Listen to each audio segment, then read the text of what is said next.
Welcome to civil services study. Welcome back. Next test लगाते हैं UPPCS के लिए। इसमें हम क्विक रिवीजन लगाएंगे जनरल साइंस के प्रश्नों का।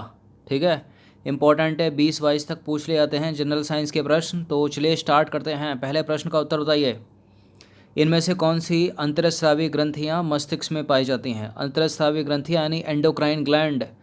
कौन कौन सी एंडोक्राइन ग्लैंड हैं जो ब्रेन में पाई जाती हैं। पीयूष ग्रंथि पाई जाती है जिसको बोलते हैं पिट्यूटरी ग्लैंड, और पिनियल भी ब्रेन में ही पाई जाती है, थायराइड नहीं पाई जाती। तो थर्ड को एलिमिनेट कर दीजिए, इसका आंसर हो जाएगा केवल कर दो। तो देखिए, अंतरस्रावी ग्रंथियां और शरीर के विभिन्न भागों में स्थित हार्मोन स्रावित करने वाले ऊतक कोशिकाएं मिलकर अंतरस्रावी तंत्र का निर्माण करते हैं। पीयूष ग्रंथि, पिनियल और हाइपोथैलेमस मस्तिष्क में उपस्थित अंतरस्रावी ग्रंथियां हैं। ठीक है, पिट्यूटरी, पिनियल और हाइपोथैलेमस। इनमें से किस ग्रंथि द्वारा स्रावित हार्मोन कायिक ऊतकों की वृद्धि परिवर्धन की क्रियाओं का नियंत्रण करते हैं। देखिए, बहुत सारे हार्मोन निकलते हैं पिट्यूटरी ग्लैंड से, और यही उत्तर है इसका आंसर सी। तो पिट्यूटरी या पीयूष ग्रंथि से स्रावित हार्मोन कायिक ऊतकों की वृद्धि, परिवर्धन एवं परिधि अंतरस्रावी ग्रंथियों की क्रियाओं का नियंत्रण करते हैं। ऑक्सीटोसिन हार्मोन से रिलेटेड कुछ स्टेटमेंट है, यहाँ पर बताना है कि इनमें से कौन सा सही है। ऑक्सीटोसिन हार्मोन्स का स्रावण पीयूष ग्रंथि के द्वारा होता है। ऑक्सीटोसिन हमारे शरीर की चिकनी पेशियों पर कार्य करता है एवं उनके संकुचन को प्रेरित करता है। मादाओं में यह प्रसव के समय दुग्ध ग्रंथियों से दूध के स्राव को प्रेरित करता है। बिल्कुल, ये तीनों के तीनों करेक्ट हो गए। ऑक्सीटोसिन से रिलेटेड डी है इसका उत्तर। तो ऑक्सीटोसिन हार्मोन्स का स्रावण पीयूष ग्रंथि के द्वारा होता है। ऑक्सीटोसिन हमारे शरीर की चिकनी पेशियों पर कार्य करता है और उनके संकुचन को प्रेरित करता है। मादाओं में यह प्रसव के समय गर्भाशयी पेशियों के संकुचन और दुग्ध ग्रंथियों से दूध के स्राव को प्रेरित करता है। ठीक है, पिनियल ग्रंथि के संबंध में निम्नलिखित कथनों पर विचार करना है। दो स्टेटमेंट है, बताना कि इनमें से कौन सा सही है। पिनियल ग्रंथि अग्र मस्तिष्क में स्थित होती है। अग्र में स्थित होती है, पश्चिम में। पिनियल ग्रंथि मेलाटोनिन हार्मोन स्रावित करती है। पिनियल अग्र मस्तिष्क में मेलाटोनिन हार्मोन स्रावित करती है। करेक्ट है दोनों के दोनों स्टेटमेंट, सी है इसका आंसर। तो पहला भी सही है, दूसरा भी सही है। पिनियल ग्रंथि अग्र मस्तिष्क के पृष्ठीय भाग मतलब ऊपरी भाग में स्थित होती है। पिनियल ग्रंथि मेलाटोनिन हार्मोन्स की स्रावण करती है। मेलाटोनिन हार्मोन का स्रावण करती है। मेलाटोनिन हमारे शरीर की दैनिक लय के नियमन का एक महत्वपूर्ण कार्य करता है। उदाहरण के तौर पर यदि समझें तो यह सोने जागने के चक्र और शरीर के तापक्रम को नियंत्रित करता है। इसके अतिरिक्त मेलाटोनिन उपचायक, वर्णकता, मासिक चक्र व प्रतिरक्षा क्षमता को भी प्रभावित करता है। ठीक है, क्वेश्चन नंबर 5 पर आ जाइए। किस हार्मोन के संश्लेषण के लिए आयोडीन की आवश्यकता होती है। किस हार्मोन के संश्लेषण के लिए। थायराइड के। करेक्ट है बी, ऑप्शन नंबर बी। तो थायराइड हार्मोन के सामान्य दर से संश्लेषण के लिए आयोडीन की आवश्यकता होती है। हमारे शरीर में आयोडीन की कमी से कौन सी विकृतियां उत्पन्न होती हैं। पहला स्टेटमेंट है त्वचा असामान्यता। दूसरा स्टेटमेंट है गर्भ में पल रहे बालक की वृद्धि में अवरोध, और बच्चों में बामनता यानी बौनापन तथा मंदबुद्धि। बिल्कुल सभी तो होता है, इससे डी है इसका आंसर। तो देखिए, हमारे शरीर में आयोडीन की कमी से अवथायरॉइडता एवं थायराइड ग्रंथि की वृद्धि हो जाती है। गर्भावस्था के समय अवथायरॉइडता के कारण गर्भ में पल रहे बालक की वृद्धि विकृत होती है।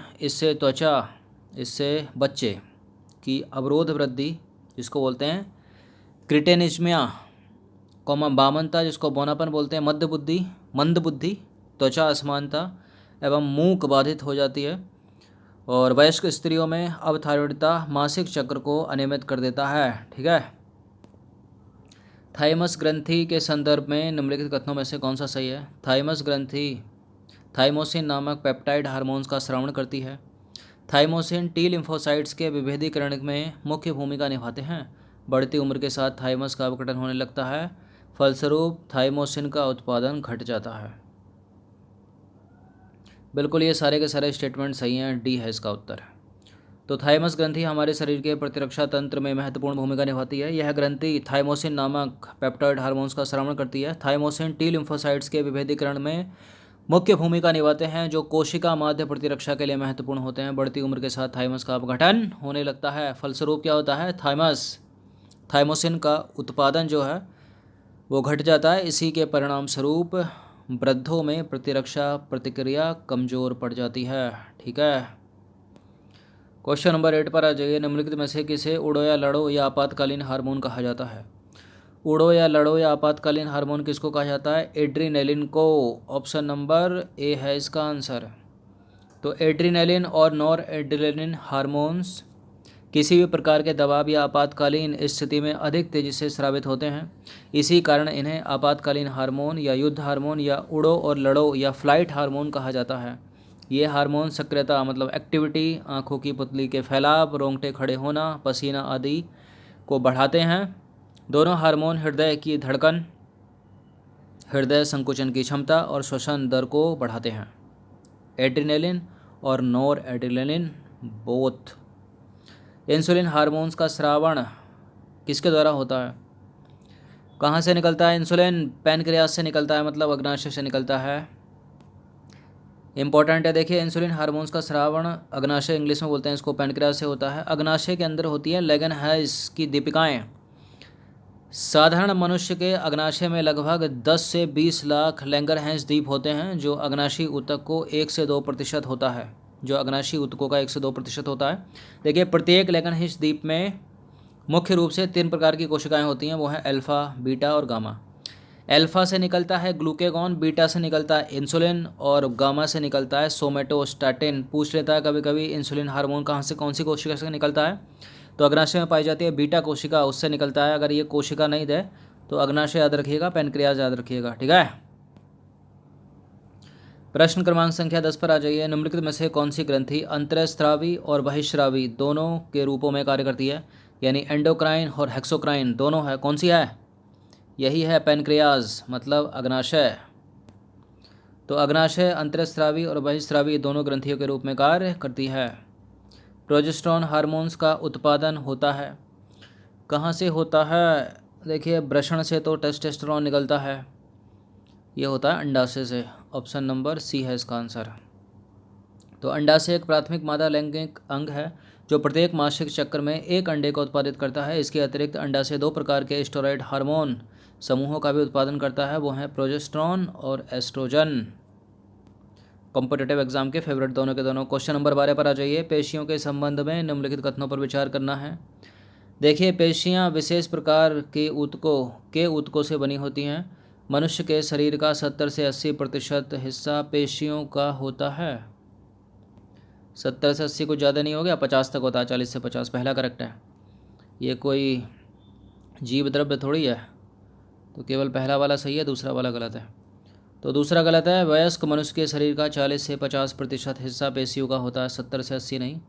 पेशियां एक विशेष प्रकार की ऊतक हैं, जिनकी उत्पत्ति अध्ययन स्तर से होती है। पेशियों के कई विशेष गुण होते हैं, जैसे स्थापन, रंग रूप और उनकी क्रिया की विनियमन पद्धति। क्वेश्चन नंबर 13 पर आ जाइए। 13वां प्रश्न है, मानव शरीर में पाई जाने वाली किन पेशियों को ऐच्छिक पेशियां कहते हैं? ऐच्छिक पेशियां जो हमारी इच्छा के अनुसार कार्य करेंगी। हृदय पेशी ऐच्छिक पेशी थोड़ी है, आपकी मर्जी से धड़कता है। क्या हृदय धड़कता रहता है ना वो तो। कंकाल पेशियां बिल्कुल आपकी मर्जी से चलती हैं। अंतरंग और कंकाल दोनों गलत, अंतरंग गलत, केवल 2 कंकाल पेशियां, केवल बी। तो स्थापन के आधार पर मानव में 3 प्रकार की पेशियां पाई जाती हैं, कंकाल पेशियां, हृदय पेशियां और अंतरंग पेशियां। कंकाल पेशियां शारीरिक कंकाल अवयवों के निकट संपर्क में होती हैं। चूँकि इन पेशियों की क्रियाओं का ऐच्छिक नियंत्रण तंत्रिका तंत्र द्वारा होता है, अतः इन्हें ऐच्छिक पेशियां भी कहते हैं। ये मुख्य रूप से चलन क्रिया और शारीरिक मुद्रा बदलने में सहायक होती हैं। क्वेश्चन नंबर 14 पर आ जाइए। मानव शरीर की मांसपेशियों में थकान किस अम्ल के कारण होती है? ये इंपॉर्टेंट प्रश्न है, बहुत कन्फ्यूज़न क्रिएट होता है यूरिक एसिड और लैक्टिक एसिड में।